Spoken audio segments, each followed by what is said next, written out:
So today we will see multinomial theorem. Multinomial theorem, जैसे आपने binomial theorem का expansion देखा है, बायनोमियल थ्योरम का जनरल टर्म देखा है, तो मल्टीनोमियल और बायनोमियल मतलब आप ये समझ सकते हैं कि जैसे मैंने पहले डिस्कस करा है, बायनोमियल में जैसे हम a प्लस एक्स का पावर n लिखते हैं, तो ये बायनोमियल एक्सपेंशन के लिए ये a और x दो टर्म हुए। अगर हमने x1 प्लस x2 का पावर n लिखा, तो ये भी बायनोमियल एक्सपेंशन से रिलेटेड है। आप ऐसा लिख सकते हैं NCR a to the power n minus r x to the power r 0 to n इसके लिए, और NCR x1 का power n minus r x2 का पावर r इसके लिए। लेकिन अगर मैं मल्टीनोमियल लिखूंगा तो सपोज मैं एटलीस्ट तीन टर्म लेता हूँ, x1 plus x2 plus x3। हाँ, आप इसको ट्राइनोमियल भी बोल सकते हैं। फिर चार टर्म अगर मैं लूंगा, x1 plus x2 plus x3 plus x4 power n, तो इसको आप टेट्रानोमियल बोल सकते हैं। तो ये जो ट्राइनोमियल टेट्रानोमियल, तो इसको कॉमन आप एक वर्ड देना चाहते हैं तो मल्टीनोमियल बोल सकते हैं, क्योंकि यहाँ पे मोर देन टू टर्म्स है, 1 2 3, 1 2 3 4। अब इसके पावर एन का अगर एक्सपेंशन हम लिखेंगे तो कैसा होगा। तो मैं पहले जनरल टर्म से स्टार्ट करता हूँ। दो चीजें मैं सिखाऊंगा आज आपको, एक तो जनरल टर्म और दूसरा नंबर ऑफ टर्म्स मल्टीनोमियल के।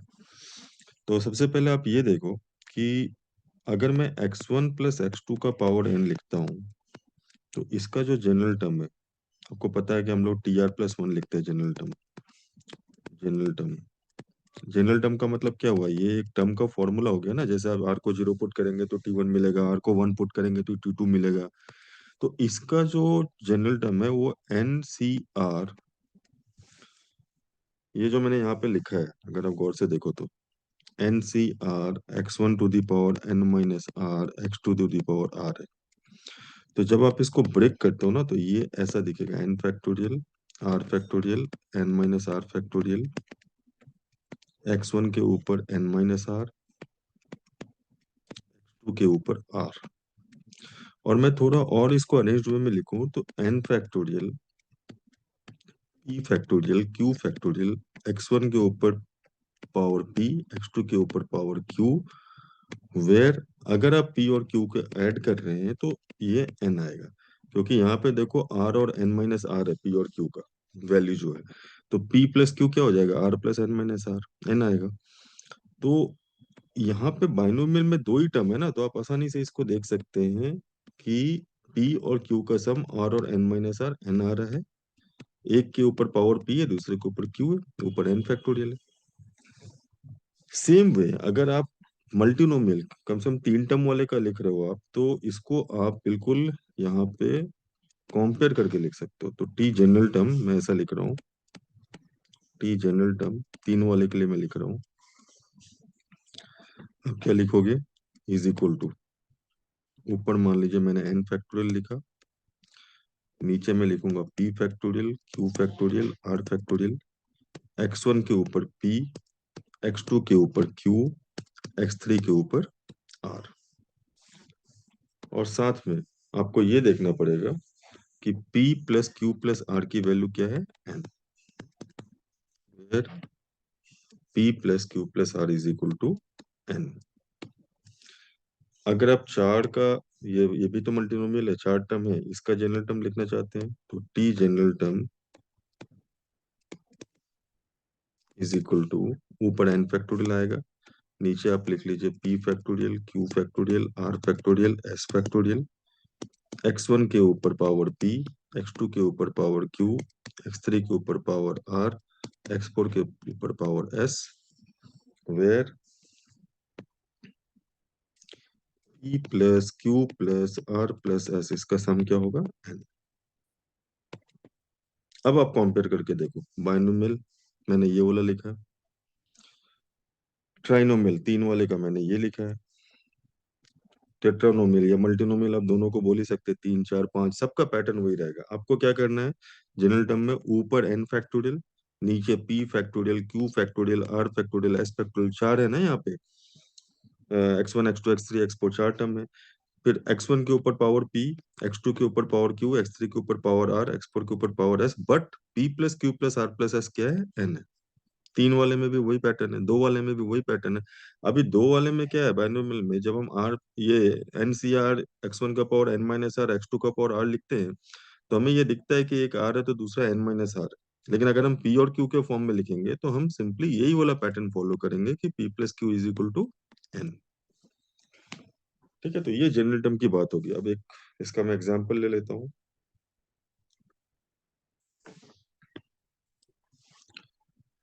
सपोज मुझे एक क्वेश्चन में ले लेता हूँ कि write the general term for 2x plus 3y plus 4z power 10।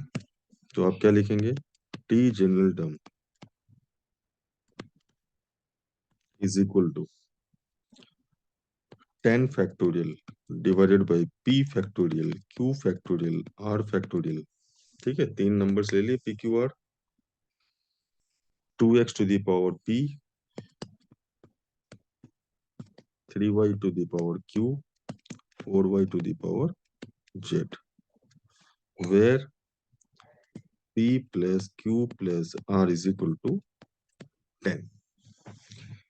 तो इसमें ना कुछ आपको वैसा क्वेश्चंस भी मिल सकते हैं कि जिसमें मतलब आपको x का कोई पर्टिकुलर पावर का कोएफिशिएंट निकालना हो सकता है कि तीनों टर्म आपको x के फॉर्म में दे दे, हो सकता है आपको कुछ दूसरे फॉर्म में दूसरे वेरिएबल का पावर निकालना हो, लेकिन जनरल टर्म जो है यही रहेगा। ठीक है, अब इसमें एक सेकंड जो काफी इंपॉर्टेंट चीज है जो आपको समझना चाहिए मल्टीनोमियल में, वो है नंबर ऑफ टर्म्स। तो आप क्वेश्चन लिखिए, to find the number of terms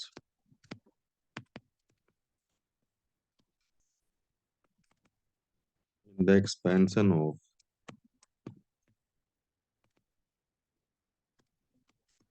x1 plus x2 plus x3 का पावर, सपोज मैंने 10 ले लिया, है ना। अच्छा, यही क्वेश्चन अगर ऐसा रहता ना कि to find the number of terms of x1 plus x2 का पावर 10, तो x1 प्लस x2 का पावर 10 अगर होता तो आपको याद होता ही, इसमें नंबर ऑफ टर्म्स क्या है, 11, n प्लस 1। लेकिन अब ये मल्टीनोमियल हो गया, तीन टर्म आ गया ना, x1 x2 x3, तो अब इसका हमें मेथड समझना पड़ेगा। तो इसमें नंबर ऑफ टर्म्स के लिए आप क्या करोगे, इसका जनरल टर्म लिखोगे, t general term. T general term क्या होगा, 10 factorial, p factorial, q factorial, r factorial, x1 to the power p, x2 to the power q, x3 to the power r, where p plus q plus r is equal to 10। अब जो आपके number of solutions है ना, वो depend करेगा इसके number of solutions पे।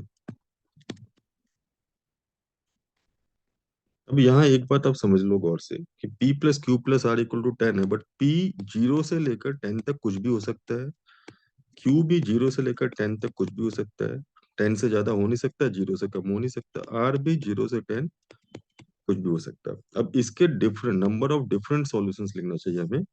इसके जो नंबर ऑफ डिफरेंट सॉल्यूशंस है यही हमें चाहिए, है ना। तो नंबर ऑफ डिफरेंट सॉल्यूशंस का क्या मीनिंग हुआ, जैसे एक सॉल्यूशन अगर आपको मैं लिखने के लिए बोलूं कि p plus q plus r equal to 10 के नंबर ऑफ डिफरेंट सॉल्यूशंस में से एक सॉल्यूशंस आपको लिखना है, तो आप ऐसा लिख सकते हैं 1 2 7। एक दूसरा सॉल्यूशन में बोलो तो आप लिख सकते हैं 1 3 6। आप ऐसा भी लिख सकते हैं 0 0 10। मतलब तीनों का सम 10 होना चाहिए और पी क्यू आर का जो रेंज है वो 0 से 10 के बीच में होना चाहिए। इनफैक्ट यहाँ पे भी जो हमने जनरल टर्म लिखा है ना, तो एक बात आप समझ लो, ये जो भी पी क्यू आर एस है ना, तो पी 0 टू एन है, क्यू भी 0 टू एन है, आर भी 0 टू एन है। एन से ज्यादा नहीं हो सकता, 0 से कम नहीं हो सकता, ये समझना पड़ेगा हमें। इधर भी पी 0 टू एन है, क्यू 0 टू एन है, है ना, इसमें भी। तो अब ये जो नंबर ऑफ टर्म्स वाली जब बात आती है तो हमें बस p plus q plus r equal to 10 के डिफरेंट सॉल्यूशंस निकालने हैं, where the range of p q r is varying from 0 to 10। कैसे करेंगे इसको? बहुत सिंपल सा रूल है। आप तीन ब्रैकेट बनाएंगे, एक ब्रैकेट p के लिए और उसमें x के पावर्स लेंगे 0 1 2 ऐसा करके 10 तक। फिर एक ब्रैकेट आप बनाएंगे q के लिए, मल्टीप्लीकेशन करेंगे उसको p वाले ब्रैकेट के साथ, इसको भी 10 तक लेके जाएंगे। लास्ट में एक ब्रैकेट r के लिए बनाएंगे, इसमें भी 0 1 2 अप टू 10 तक लेके जाएंगे। ये मैं p plus q plus r equal to 10 का सॉल्यूशंस लिख रहा हूँ, number of different solutions, different solutions और this p plus q plus r equal to 10।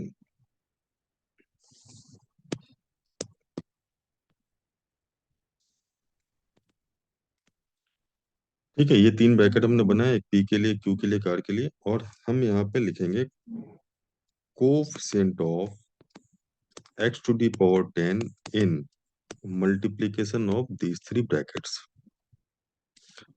तो अब आप ये सोचेंगे कि इन तीनों ब्रैकेट में जो पावर 0 से 10 वेरी कर रहा है, अगर हम x का पावर 10 का कोफिशिएंट निकालेंगे तो हमें p plus q plus r equal to 10 का सॉल्यूशन कैसे मिलेगा, नंबर ऑफ डिफरेंट सॉल्यूशंस?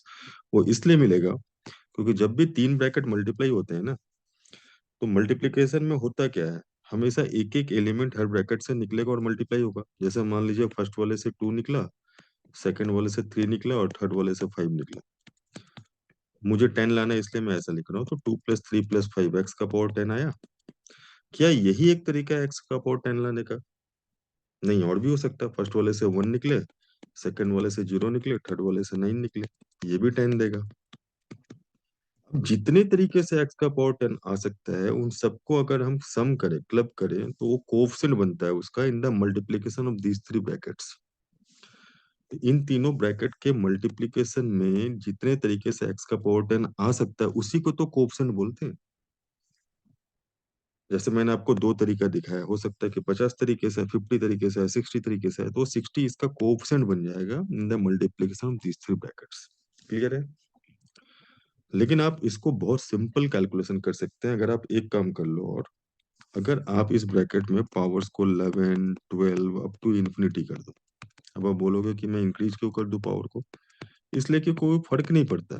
अगर हम इसको पावर को इंक्रीज भी करते हैं ना, ये पार्टिसिपेट नहीं करेगा 10 लाने में, लेकिन हमारा कैलकुलेशन आसान हो जाएगा। क्योंकि 11 12 ये सब जो है, ये 10 नहीं ला सकते हैं क्योंकि मिनिमम पावर 0 है।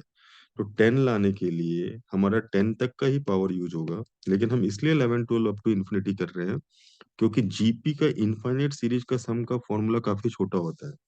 तो ये काफी सिंपल तरीके से हमें दिखेगा। ये हमें ऐसा दिखेगा, कोफिशिएंट ऑफ, इसके बाद हम ऐसा लिख सकते हैं, कोफिशिएंट ऑफ एक्स का पावर 10 इन, ये हो जाएगा 1/1 - x, जीपी का इनफाइनाइट जीपी का सम, सेकंड भी 1 - x, थर्ड भी 1 - x। तो ये coefficient of x to the power 10 in 1 - x के ऊपर -3 हो जाएगा। और आपको मैंने परम्यूटेट इसमें बायनोमियल की ही एक लेक्चर में, जिसमें मैंने एनी इंडेक्स के लिए एक्सपेंशन करा था, उसमें एक फॉर्मूला बताया था डिराइव करके, coefficient of x to the power r in 1 - x का power -n is n plus r -1 CR। तो वो फॉर्मूला आप यूज करोगे तो इसका आंसर हो जाएगा 3 + 10 - 1 C10, मतलब 12 C10। और 12 C10 क्या होगा? 12 C10 होगा 12 factorial divided by 10 factorial 2 factorial. तो ये आएगा 12 इंटू 11 डिवाइडेड बाई 2, तो 66 सॉल्यूशंस, 66 सॉल्यूशंस, ये आंसर हो जाएगा। ओके, आप इसको रिवाइज कर लो, क्योंकि मल्टीनोमियल थ्योरम का जनरल टर्म और नंबर ऑफ टर्म्स के लिए ये दोनों एग्जाम्पल काफी अच्छे हैं, और इसको आप कंपेयर करके भी कर सकते हो बाइनोमियल एक्सपेंशन के जनरल टर्म से। हाँ, लेकिन नंबर ऑफ डिफरेंट सॉल्यूशंस के लिए जो नंबर ऑफ टर्म्स वाला है पैटर्न, जो ये मैंने सॉल्यूशन बताया, ये यूनिक है। इसको आपको इसी पैटर्न से करना पड़ेगा। हाँ, जैसे मैंने यहाँ पे आपको x1 + x2 + x3 ^ 10 का बताया। अब अगर मान लीजिए आप 4 टर्म लेते हैं, 5 टर्म लेते हैं ब्रैकेट के अंदर, पैटर्न सेम रहेगा। आपको बिल्कुल यही वाले पैटर्न से चलना है और ज्यादा कुछ चेंज नहीं होगा। अगर 4 टर्म आएंगे तो यहाँ पे 4 ब्रैकेट आ जाएंगे और ये पावर -4 हो जाएगा। जैसे अगर मैं आपसे डायरेक्ट पूछूं कि total number of terms in x1 + x2 + x3 + x4 का पावर 10 क्या होगा, तो आपको ज्यादा परेशानी नहीं होनी चाहिए। आपको समझना होगा कि ये PQR था ना, 3 ब्रैकेट, तो अब 4 ब्रैकेट हो जाएंगे। बस कोफिशिएंट उसी का निकलना है, x का पावर 10 का, तो आप डायरेक्ट लिखोगे कोफिशिएंट ऑफ x का पावर 10 इन 1 - x। 4 ब्रैकेट होंगे तो -4 आएगा, तो आपका आंसर आ जाएगा 4 + 10 - 1 C 10। अगर मान लीजिए मैंने 10 के जगह 15 कर लिया और मैंने आपसे पूछा यहाँ पे x1 + x2 + x3 + x4 से एक और बढ़ाकर x5 तक कर दिया, और मैंने नंबर ऑफ टर्म्स पूछा कि total number of terms in x1 + x2 + x3 + x4 + x5 power 15 बताओ आप। तो ये जो पावर 15 है, इसी का तो कोएफिशिएंट निकालना है, कोएफिशिएंट ऑफ x का पावर 15। और ब्रैकेट्स कितने बनेंगे, अब 5 बन जाएंगे, 5 ब्रैकेट्स। तो 1 - x का पावर -5, फिर आप बस फॉर्मूले में पुट कर दो, 5 + 15 - 1 C 15, तो 19 हो जाएगा ना, 20 - 1 19 C 15। तो काफी आसान है ये। यहाँ पे कितना है, 13 C 10। तो इस तरीके से आप काफी आसानी से कैलकुलेट कर सकते हैं नंबर ऑफ टर्म्स मल्टीनोमियल का। तो आई होप आपको क्लैरिटी आ गई होगी। आप इसको रिवाइज करो और इसका फायदा उठाओ। Thank you.